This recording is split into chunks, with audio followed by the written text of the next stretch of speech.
Welcome to the Shekina Meditation Podcast, created by Shekina community members. Shekina communities are dedicated to creating free devotional spaces of Christian practice for spiritual seekers and travelers around the world.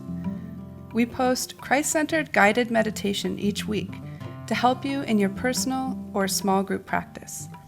You can find episode show notes and other information at shekinacommunity.com.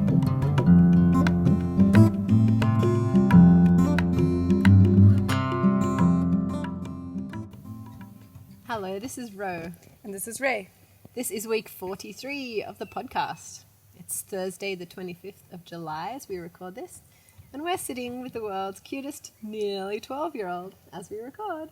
Shout out to Asha, who's turning 12. Woo! Yay! She's been here hanging out at the garden today, doing her math and doing her work very nicely. Listeners, this podcast is supported by you. Because this podcast is about meditation, we want to keep it ad-free. Our beloved patrons at patreon.com support us for as little as $1 a month, and patrons get extra audio every month. You can find us at patreon.com/Shekina Meditation Podcast. And our extra audio is finally up for last month. Woohoo! Ro, can you tell us about it? Yes, so I recorded just a little meditative check-in with the different elements of oneself as a person. So the different parts of who we are.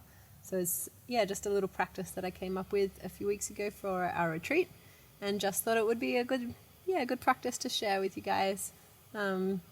So I hope you enjoy it, patrons. Yeah, and that if you amazing. want access to it, other people, just join up on our Patreon site, and just a couple of dollars a month can get you access to extra little bits like that every month. And it really helps us. For instance, right now we are replacing the grass roofs on our buildings. We have 4 buildings with grass roofs. All of them have grass roofs.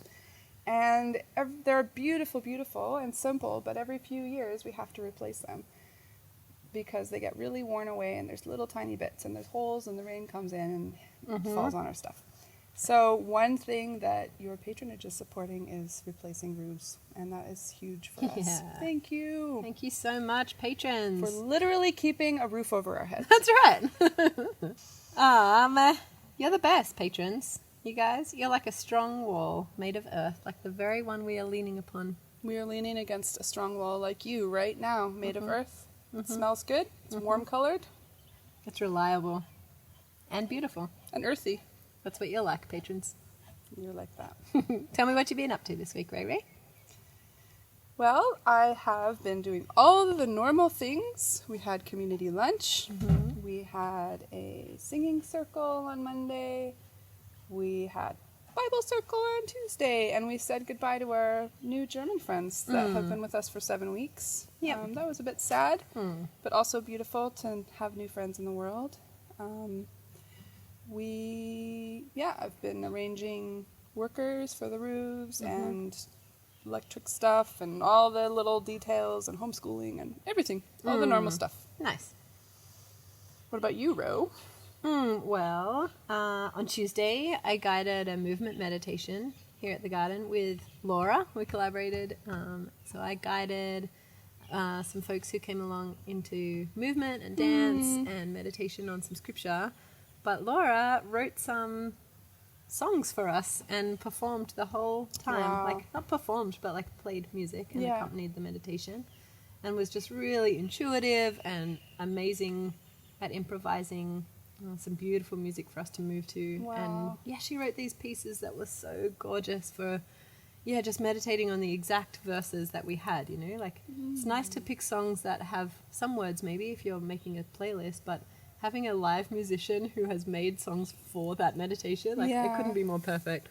So nice. And everyone who came was, everyone who came was like really, pleased with how the music was and commented on how powerful it was and how it fitted so well with the meditation. And I loved doing that. That is so great. And you said you called it a dance meditation for the first time. That's very true. Yeah, ordinarily I call it movement meditation. I think because I don't have a dance background. I wouldn't call myself a dancer. But when you're moving around to music, one word to describe that could be dance. So I decided to just be brave and call it a dance / movement meditation. Yeah. Yeah, and that, yeah, for those of you who haven't been to that sort of thing, it just involves reading a verse from scripture or a couple of verses and just guiding people into movement and some kind of dance that's really their own personal style of dancing and moving and just connecting with God through movement and through your body. It's very beautiful. I find it really powerful and lovely. Very freeing. Yeah, it's very free. It's a good way to process, and some people find it a really nice way to pray and just connect with God in a different way. Yeah, that's beautiful. And then also this week, today actually, in about an hour, we're having a bake sale today here at the garden in about an hour. It's a fundraising bake sale for our friends at Kwa Dao. So they're a charity who support disadvantaged families in our area. And every month or so we try and do a little fundraising event for them. So we're selling cake and chai and stuff today for them. Oh, That'll we'll be fun. be here. Yes.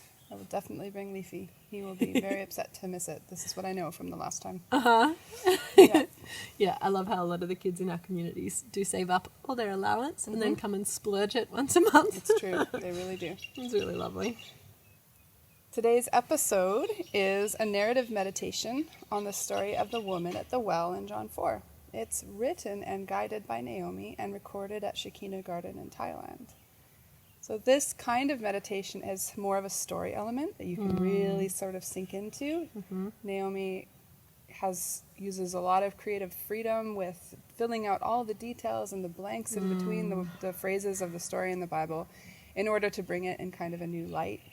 And yeah, it feels like a journey. It feels like being brought really deeply into something with a lot of space for meditation in between the bits of the story that she tells. Yeah. So Naomi will first guide you into a place of quiet, and then she'll take you on a narrative journey of the passage with silence in between the parts. And then for the third part, you can process your experience. So either by journaling or in a small group if you've been meditating with other people. And we find it's a good practice to listen well to each other, not interrupting or correcting each other. So maybe using a talking stick or another object could be helpful.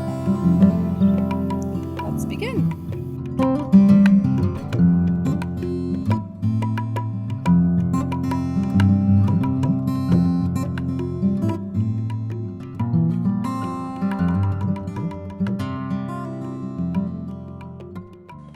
Welcome to Shekina Garden this morning. We're just going to jump straight in. This morning I'll be reading a story from the ancient scriptures in a form of biblical storytelling. So I have added some embellishments just to bring the story to life a little, but please feel free to go back and read the original. But yeah, I hope this is a time for you to just really allow the story to come alive as we go into an imagination meditation this morning. So if you all just wanted to close your eyes and just begin to bring your awareness to your breath.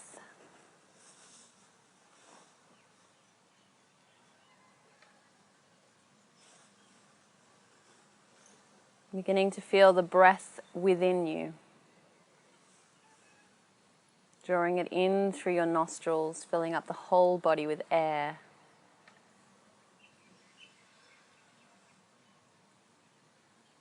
And then exhaling, releasing it all out.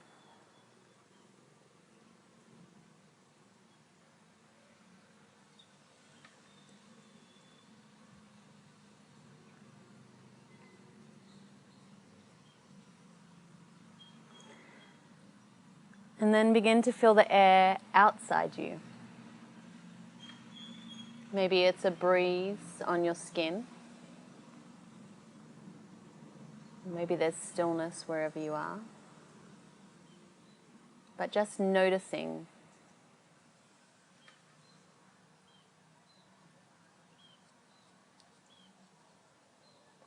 this air within and all around you.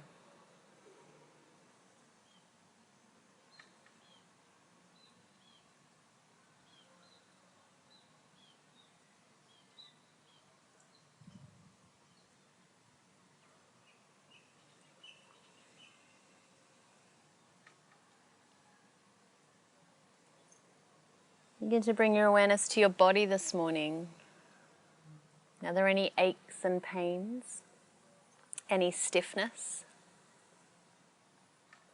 Take a moment to allow some movement if you need it, a stretch, a twist. Sometimes before we can settle into meditation, we need to find some form of movement in order that the body can sit and be still.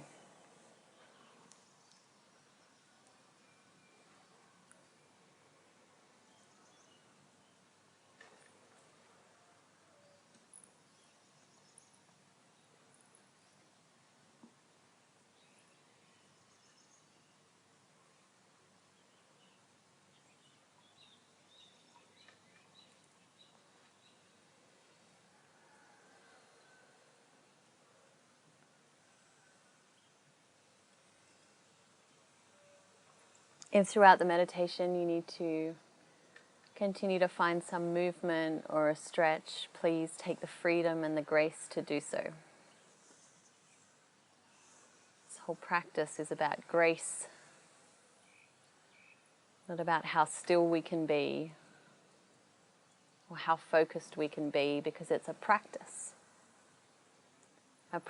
of bringing our awareness back to the center, back to Christ, back to this idea of God within and God all around us, close to us, never leaving us and never abandoning us.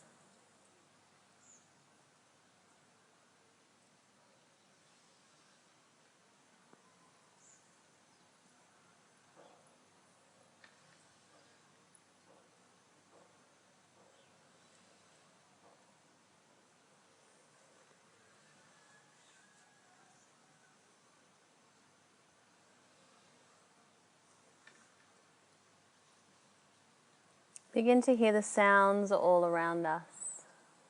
It's a beautiful rainy day in Pi. It's beginning to listen to the rain gently falling around us.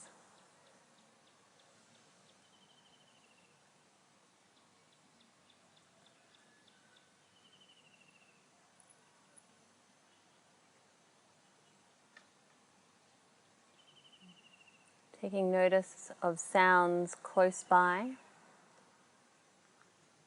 and sounds far away.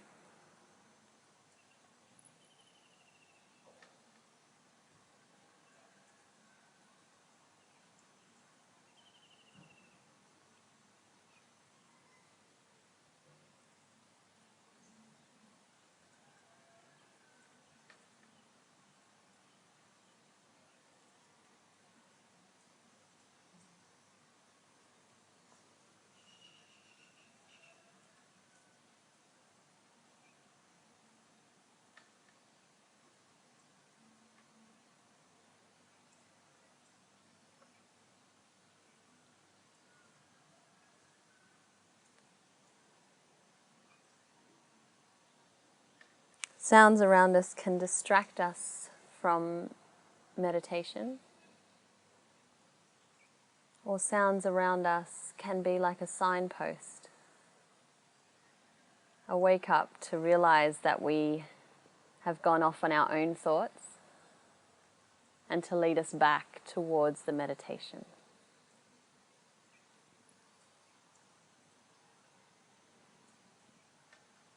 So if you find during the meditation that you've been distracted,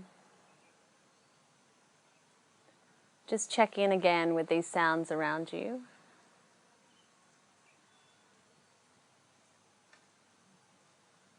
And the sounds of the meditation.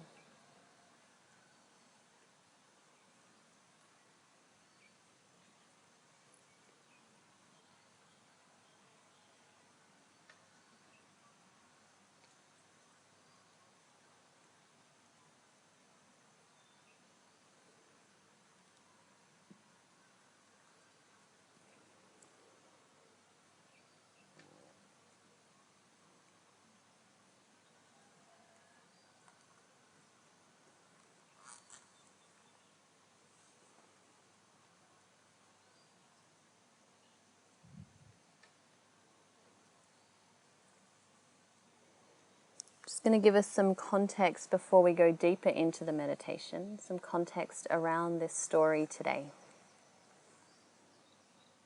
We're going to take ourselves back in time to the year 724 BC,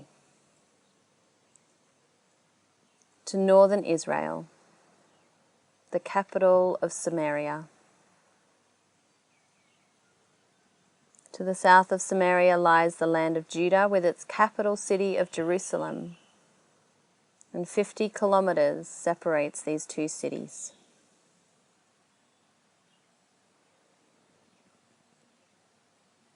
Beginning in the year 724 BC, the north of Israel and the city of Samaria suffered many battles by the Assyrians, Egyptians, and Babylonians, and as a result, the Israelites living there were taken from their homes and foreign lands and assimilated with the local populations. Those who stayed in Samaria faced conquering armies whose goal was to diminish Israeli culture and identity. It was from these times in history that the Samaritan people originated. The Samaritan people developed their own version of Judaism, and they still believed in the same God as the Jews, but worshipped on Mount Gerizim instead of in Jerusalem. They had their own worship practices and their own scriptures in Aramaic, which differed from those of the Hebrew scriptures.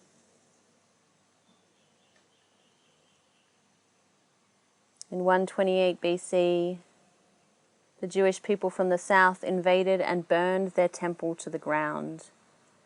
Tensions between them were high.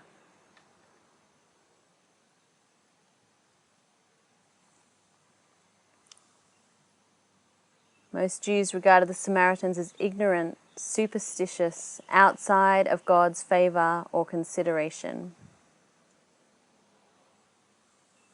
The Jewish people of Jesus' days purposely avoided the region of Samaria in what can only be described as an act of racism and bigotry. And it is within this context that we begin our story.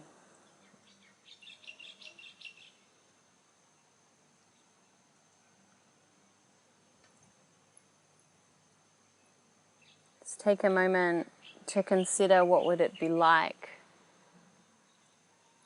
to live in this region at this time.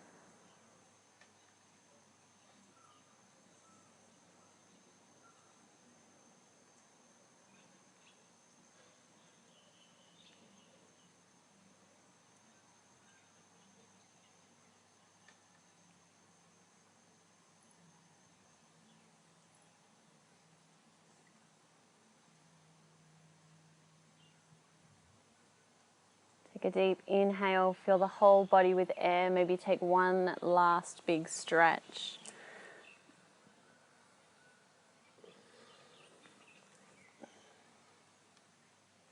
And then find your sit bones grounding down through the mat and rising up through the crown of the head. Sit tall.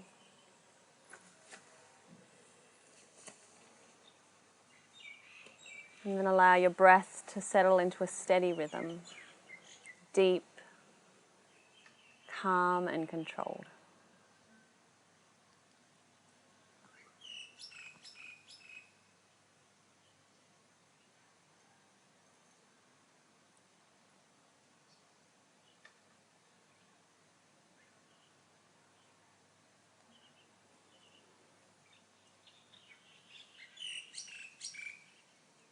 Tensions were rising in Jerusalem.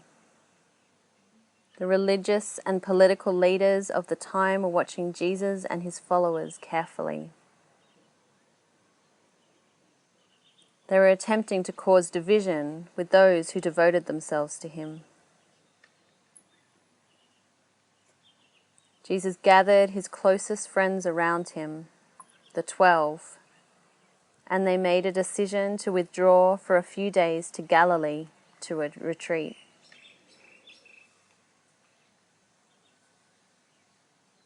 The normal route of the Jewish people would be a longer journey by foot along the Jordan River. Jesus, however, chose to go the shorter and more direct route, straight through Samaria.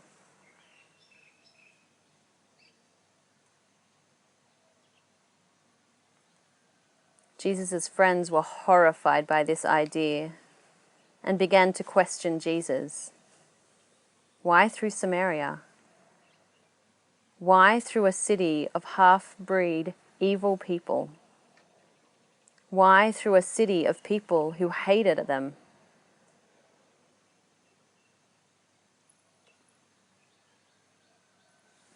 Not only was it probably dangerous for them, what would people think of them? What if their families knew?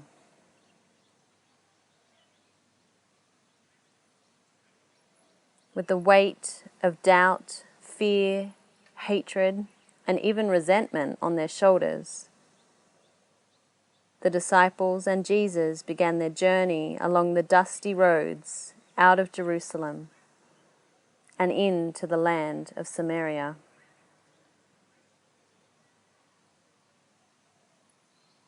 Take a moment to imagine this scene,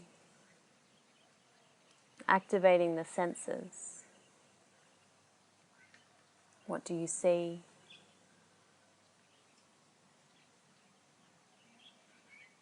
What do you smell? What do you taste? What do you feel?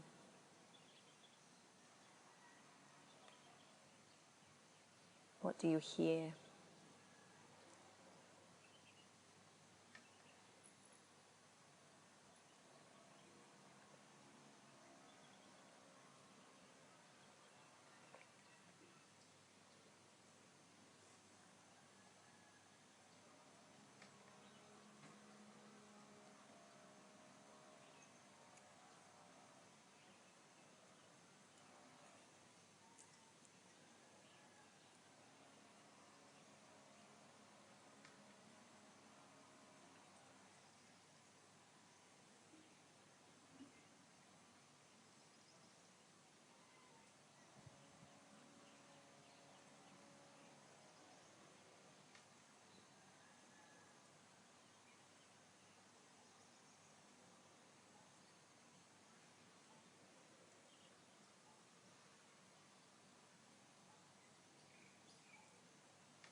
By this time, they had been walking for many hours.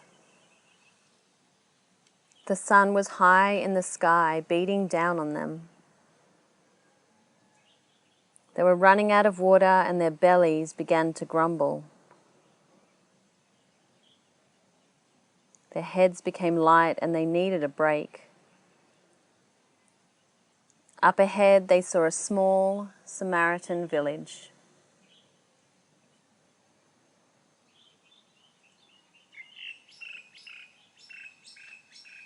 Let's take a break there and get some food and water, Jesus suggested.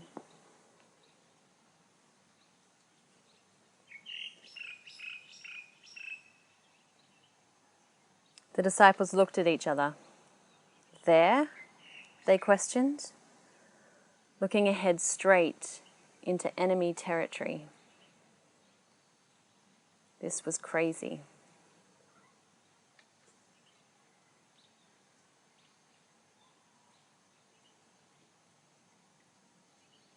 Sure. Going to rest by the well a few minutes. Can you see if you can find some food? Jesus replied.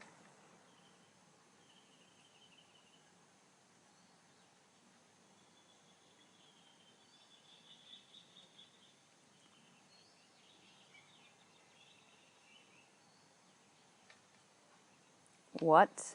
As if the situation couldn't get worse. Jesus wanted to get food from these people. Food that no doubt would be dirty, defiled, strange even. Food prepared by those hands.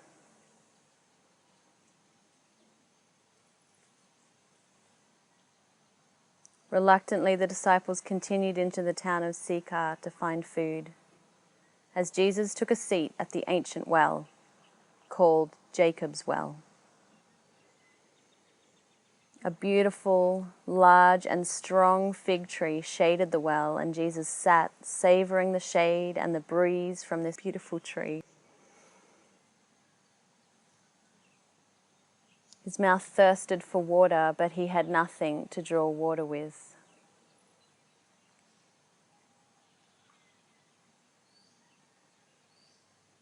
Just at that moment, a woman approached the well. Stunningly beautiful and laden with jewels around her neck, her ankles, her toes.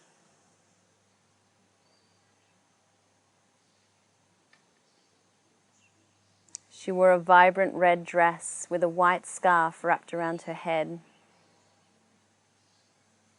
And she graciously balanced a large clay pot on her head.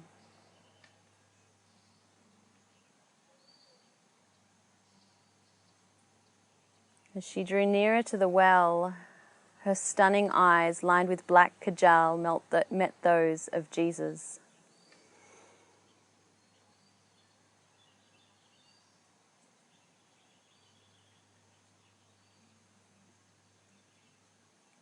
"Could you give me a drink of water?" Jesus asked her.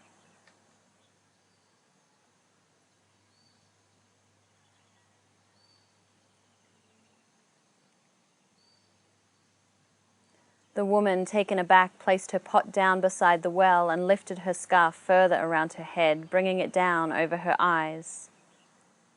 And with her fingers pinning some fabric over her mouth and nose, so her face was covered. She looked down at the ground, fearful of what this man who appeared Jewish, would want from her. This man looked like a rabbi, a teacher. By tradition, a rabbi would not speak to a woman in public, not even his own wife, daughter, or sister. On top of this, it was very unusual for a Jewish person of the time to ask a favor or to drink from a Samaritan's cup.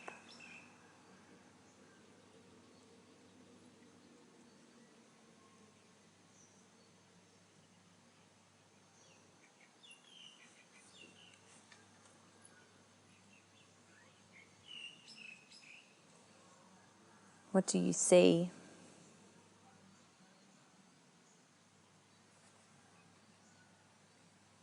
What do you feel?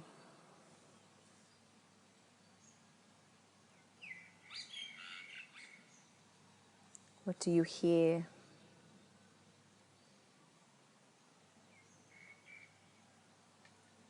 What can you taste?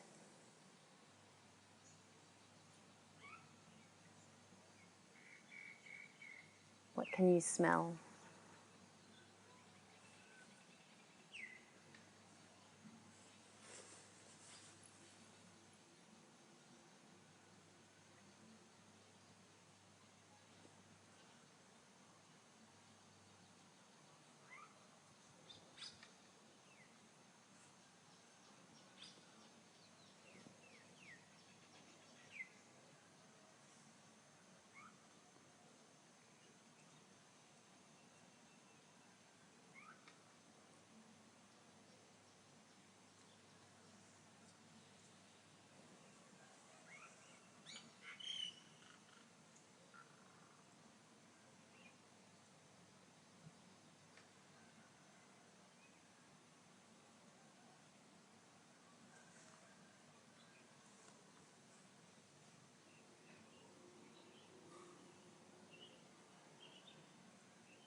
You are a Jew.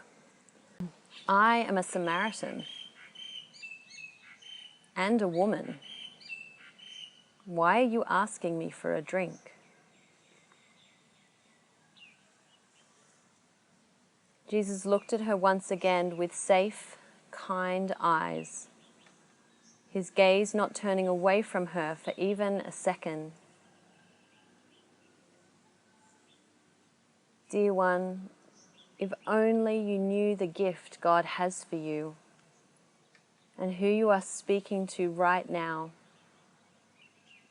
you would ask me for a drink, and I would give you fresh, living water.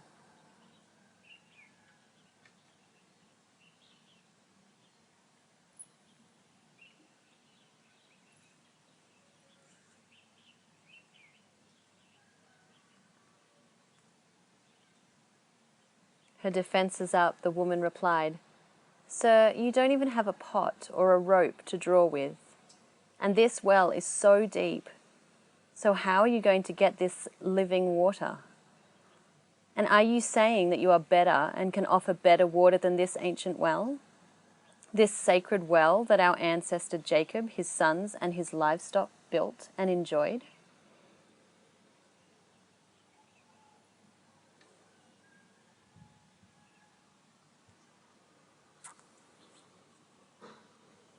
What do you see?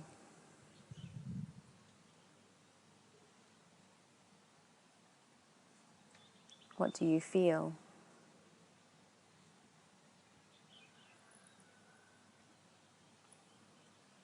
What do you hear?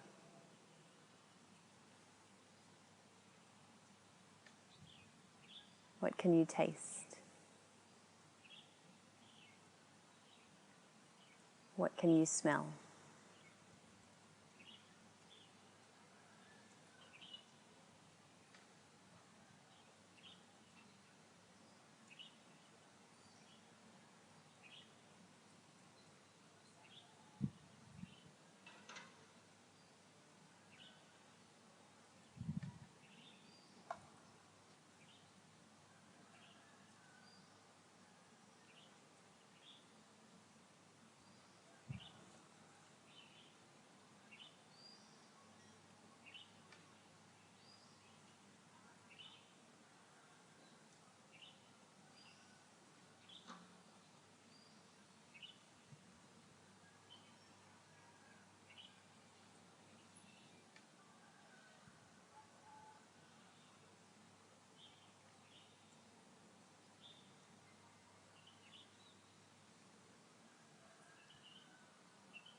Jesus, still not moving his gaze away, replied, "Anyone who drinks from this water will soon become thirsty again. But those who drink the water that I give them will never be thirsty again, not ever. The water I give will be an artesian spring within, gushing fountains of endless life."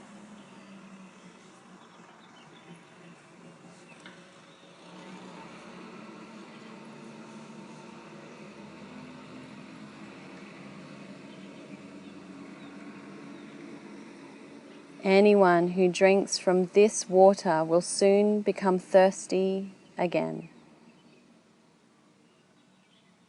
But those who drink the water that I give them will never be thirsty again, not ever. The water I give will be an artesian spring within, gushing fountains of endless life.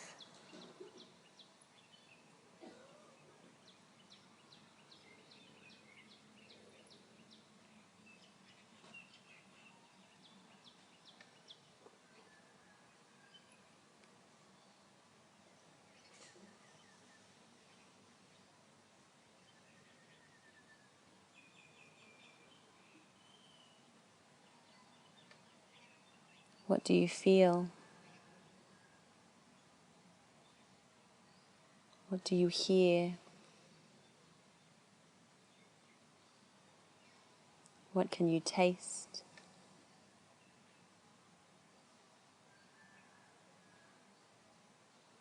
What can you smell?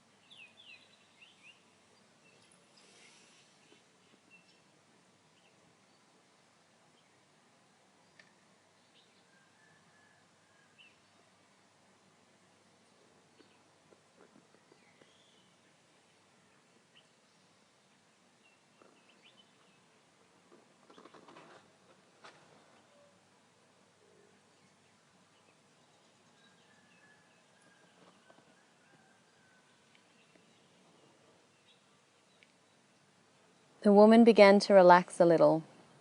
Who was this guy anyway? This woman was spunky, a powerful woman, yet one worn down by the hardships of life in these days, by relationships, by racism, by men.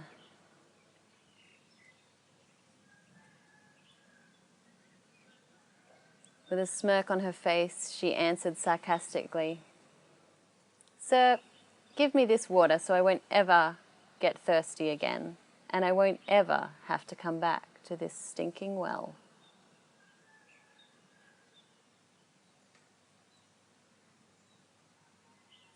Jesus responded, still with grace and gentleness, "Go call your husband and come back."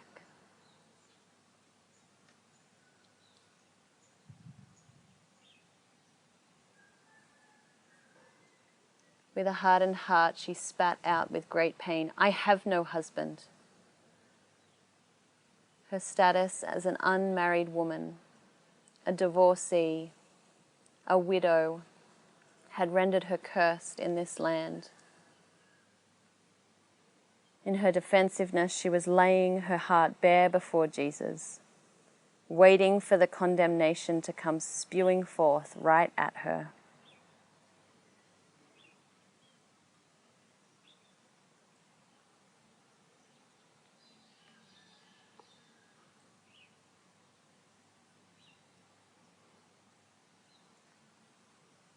Jesus, knowing her past and her hardships, answered softly, "It's true. You've had 5 husbands, and the man you're living with now isn't even your husband. You spoke the truth." The woman yanked her scarf off from the covering of her face, lifted her head and straightened her spine. Life had been hard for her. Her life had been used and abused by men. Her family had disowned her. In this culture, she had no choice but to find shelter and safety with a man, whoever he might be. It was that or the streets. She was known in this town. She was that woman. This isn't the life she wanted, but this is the life that she got.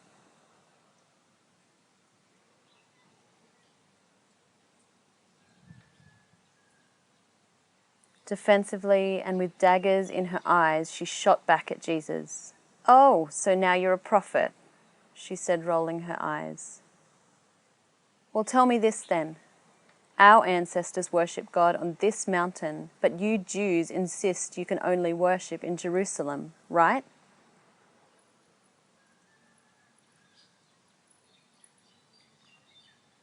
Jesus lifted his hands out towards her to show the woman that he meant no condemnation or judgment of her. His voice echoed and spoke with kindness and maybe love. She had never heard that from a man before.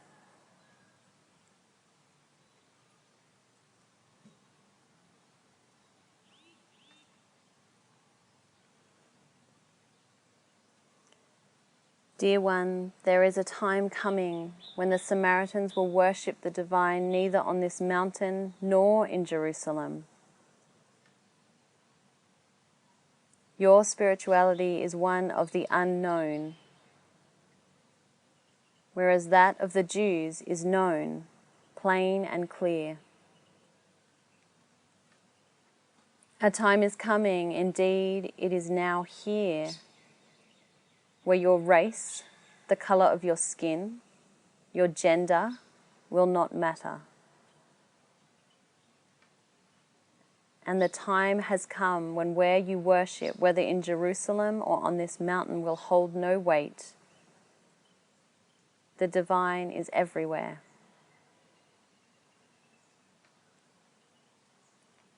Jesus continued, taking hold of the woman's hand.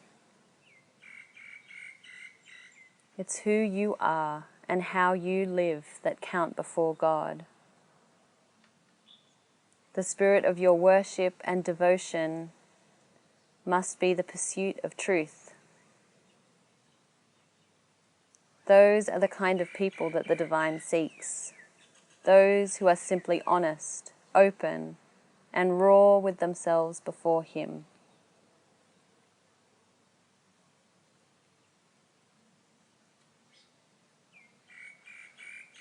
Those who worship Him must do it out of their very being, their spirits, their true selves, in adoration to the one that loves them so much.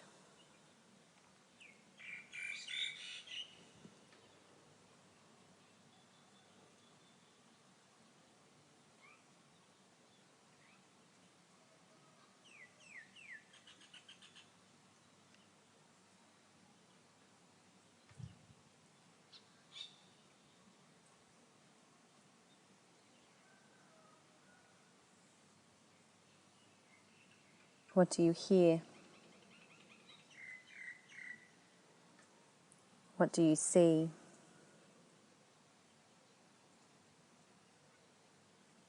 What can you taste? What can you smell?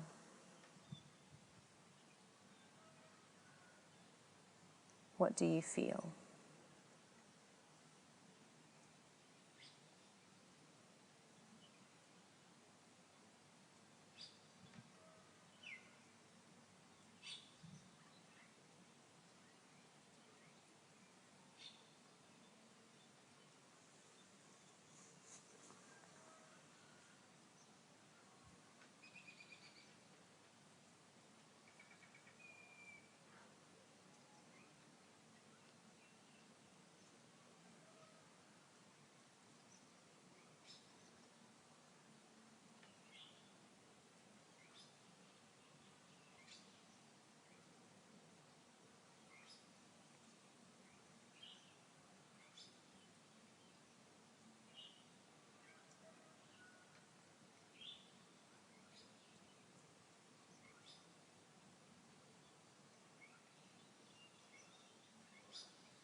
as though these words were too much to bear, too beautiful to wish for, too wonderful to even hope for. The woman, softer now, replied, "I'm not sure about that type of spirituality. But what I do know is that a Messiah is coming, and when he does, he will explain it all." With eyes that felt like they spoke deep into her soul, Jesus responded, "I am he. You don't have to wait any longer or look any further. I, the Messiah, am here."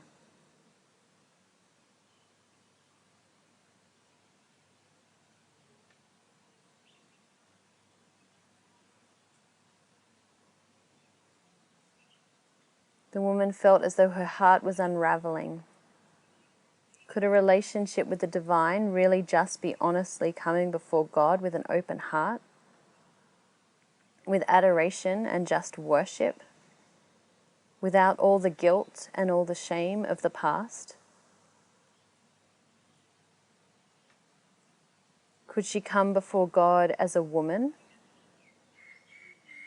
A loose woman? A woman who had lived a life being exploited by men?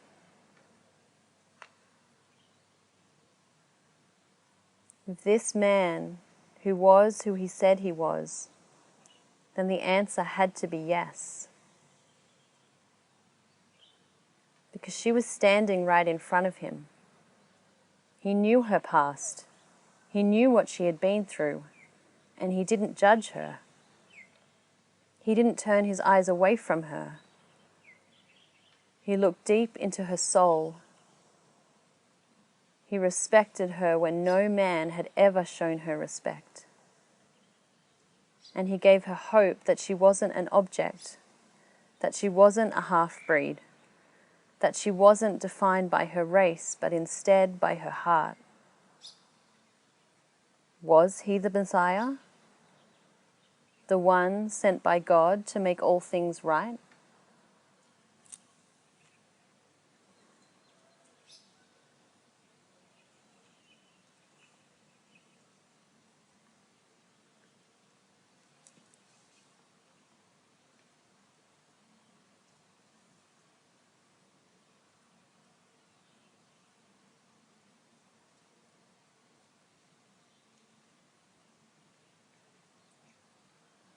What do you feel?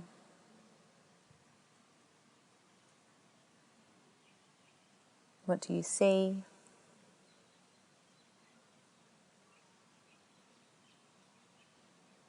What do you hear? What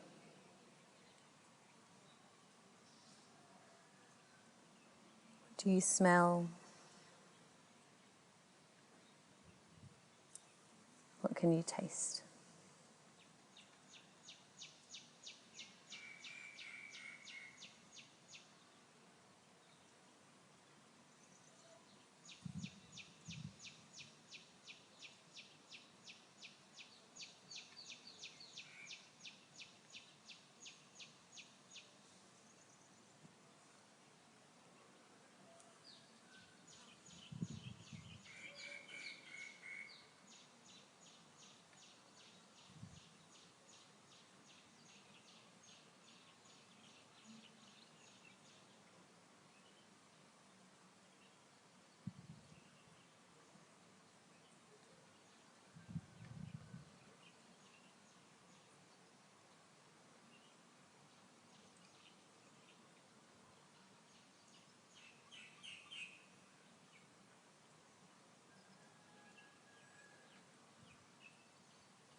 At that very moment, the disciples returned.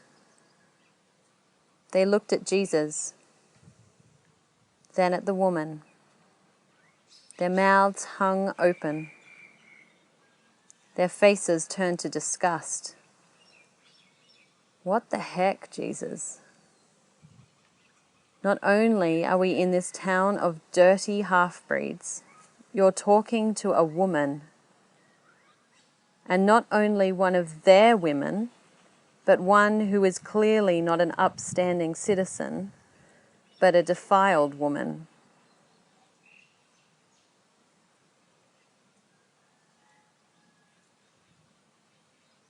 The woman, noticing the men out of the corner of her eyes, saw their faces, and in an instant the shame, the hurt, the fear, the self-loathing came flooding back. And once again in that moment she was right back where she had always been. Just that woman. Never good enough. Never enough. Stuck in a cycle of life and circumstances beyond her control. She quickly lifted her scarf over her head and her face once again. And as the tears began to crack through her once confident, hardened eyes, she turned and ran as fast as she could. Where could she hide? Where could she go from the shame?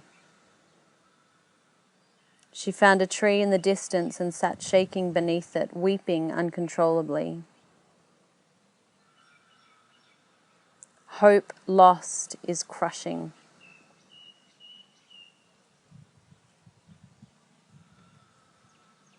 And to make matters worse, she realized in her fear she had left her water jar at the well, a treasured, vital possession.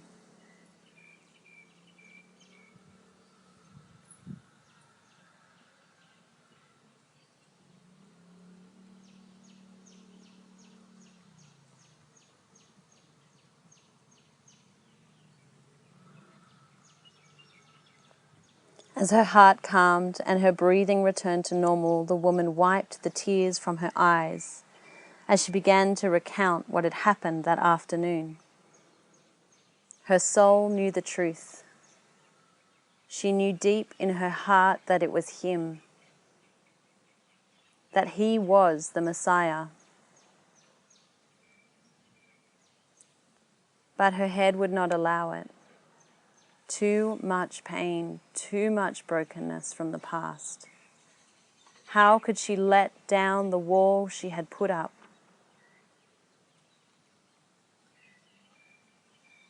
The one thing she knew, though, was that she loved that man. Not in a romantic way, but there was a deep love and adoration for the man who sat there by the well.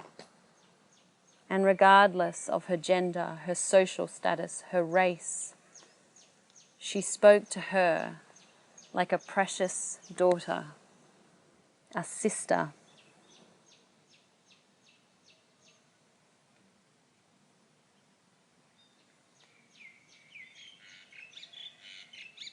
Her mind turned again to his followers. But how? How could I believe in this man, this Messiah, this one sent by God to bring reconciliation to the world, to all people, to all cultures? How? When his followers seemed so cruel, so judgmental, so mean.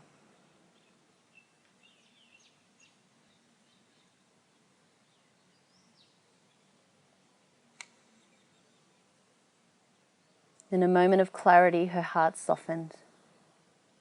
They didn't know. They didn't know. They were just like her. Messed up, lost victims of their own circumstances, their upbringings, their culture. Messy people, just like me.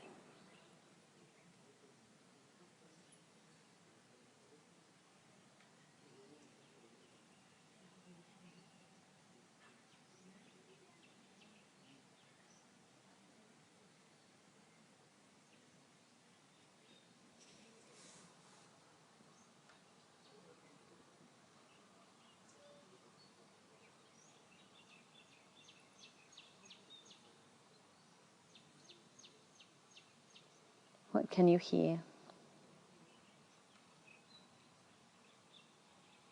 What can you see?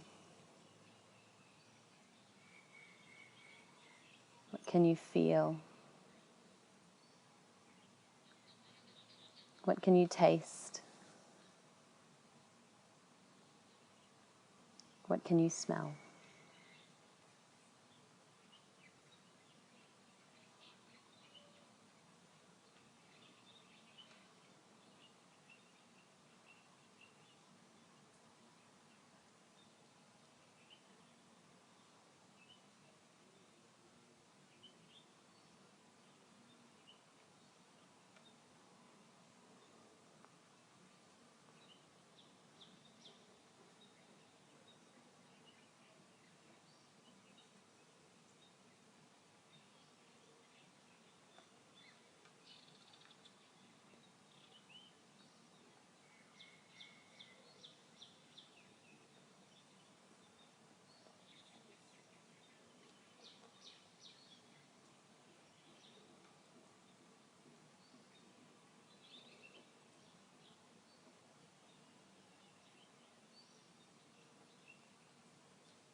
After many hours, the woman composed herself and returned to her village.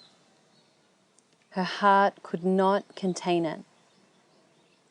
She ran to everyone who would listen to her and said, "Come and see the man that told me everything I ever did. The man who knows me inside and out.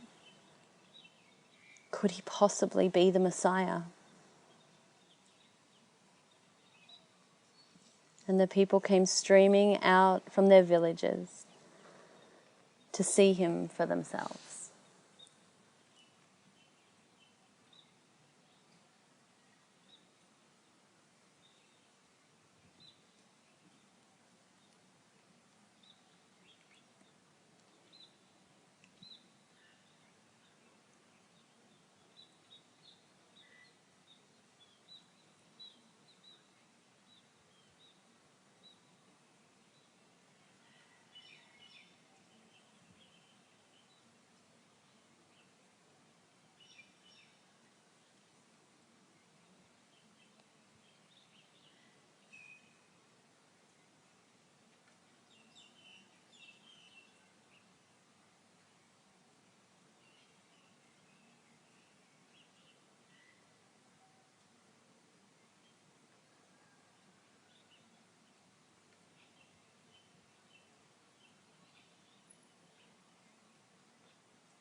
John chapter 4.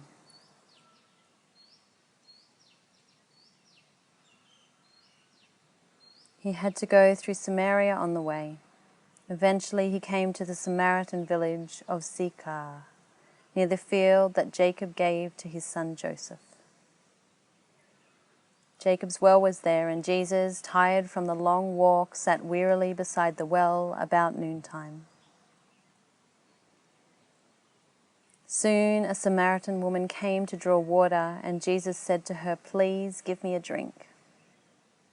He was alone at the time because his disciples had gone into the village to buy some food.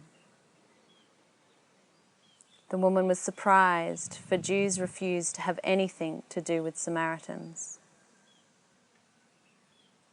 She said to Jesus, "You are a Jew and I am a Samaritan woman. Why are you asking me for a drink?" Jesus replied, if you only knew the gift God has for you and who you are speaking to, you would ask me and I would give you living water. But sir, you don't have a rope or a bucket, and this well is very deep. Where would you get this living water? And besides, do you think you're greater than our ancestor Jacob, who gave us this well? How can you offer better water than he and his sons and his animals enjoyed? Jesus replied, "Anyone who drinks this water will soon become thirsty again. But those who drink the water I give will never be thirsty again. It becomes a fresh, bubbling spring within them, giving them eternal life." "Please, sir," the woman said, "give me this water, then I'll never be thirsty again, and I won't have to come here to get water." "Go and get your husband," Jesus told her. "I don't have a husband," the woman replied. Jesus said, "You're right, you don't have a husband, for you have had 5 husbands, and you aren't even married to the man you're living with now. You spoke the truth."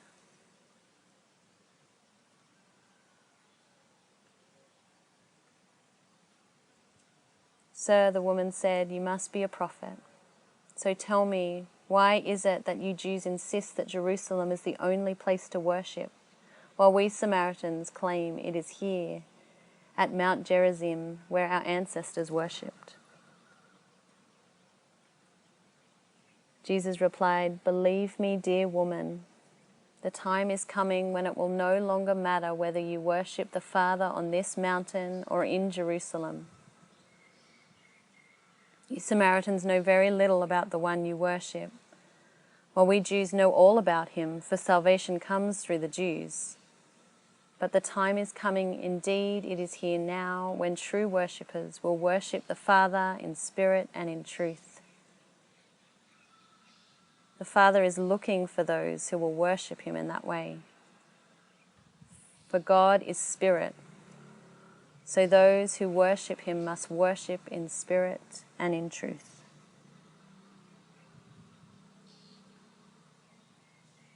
The woman said, "I know the Messiah is coming, the one who is called Christ. When he comes, he will explain everything to us." Then Jesus told her, "I am the Messiah."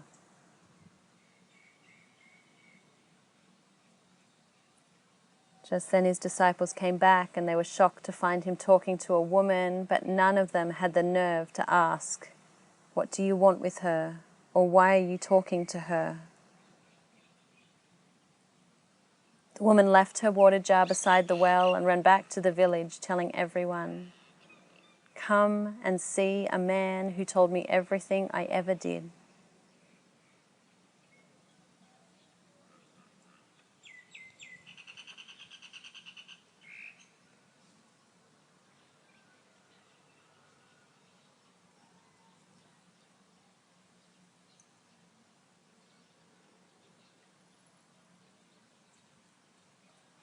Begin to feel the breath of life re-entering your nostrils, filling up your whole body with life-giving breath.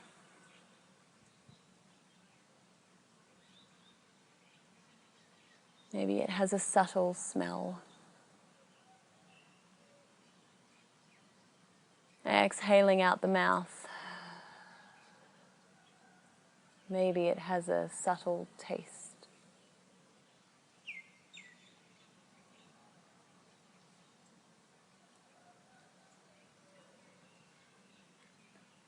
Begin to listen to the sounds around you once again.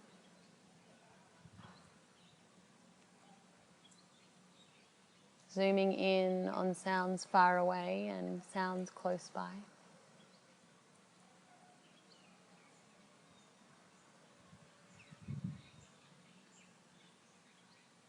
And then begin to feel into the body once again.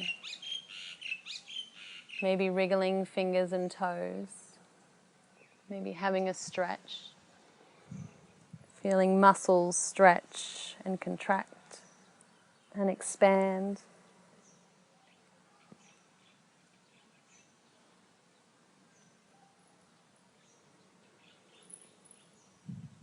And when you're ready, you can begin to come out of this time of solitude with divine and back into the company of others. Blinking open the eyes, and when you're ready, we'll begin our talking circle. When you are ready, take a few deep breaths and begin your time of journaling or sharing with others. Thank you for joining today. There will be a new guided meditation each week, so don't forget to subscribe on iTunes or sign up for our newsletter to get podcasts delivered to your inbox at www.shekinacommunity.com/podcast newsletter. Have a beautiful week. Blessings to you.